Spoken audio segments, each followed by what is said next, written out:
இந்திய மாநிலங்கள் முழுக்க சர்மாக்களும் இங்க இருக்கக்கூடிய நாயர்களும் நம்பிகளும் நம்பூதர்கள் என்று பேதொங்கிய போது மேடையில் இருக்கிற எங்களுக்கு பிள்ளும் டாக்டர் என்கிற பட்டமும் பத்மஸ்ரீ என்கிற பட்டமும் பிஏ என்கிற பட்டமும் எம்எஸ்சி என்கிற பட்டமும் எங்கள் பட்டங்கள் தொங்குவதற்கு காரணம் திராவிட இயக்கம் அன்று செய்த அந்த ஒற்றை சாதனை.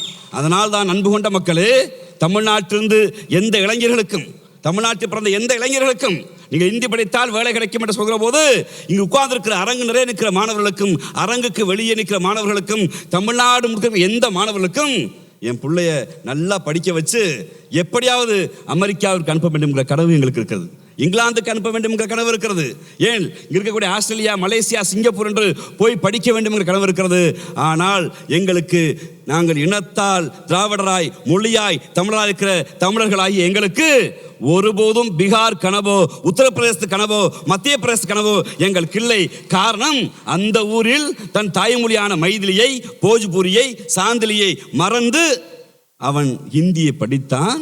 வேலை இல்லாது அந்த இந்திய சகோதரன் எனது ஊருக்கு பானிபூரி விற்க, பேல்பூரி விற்க வந்தாச்சு.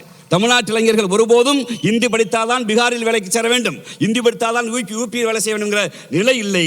அவளது பாதுகாப்பான மாநிலமாய் நம் தமிழ்நாட்டை கட்டி எழுப்பிய போது இந்த பாசிச கும்பல் தமிழர்கள் மீது நடத்துகிற மிகப்பெரிய ஆயுதமாய் ஒரு நியூ எஜுகேஷன் பாலிசி என்று நோ எஜுகேஷன் பாலிசியை கொண்டு வந்து சேர்க்கிற போது நாங்கள் படைகட்டி நிற்கிறோம். தமிழ்நாடு இது அனுமதிக்காது.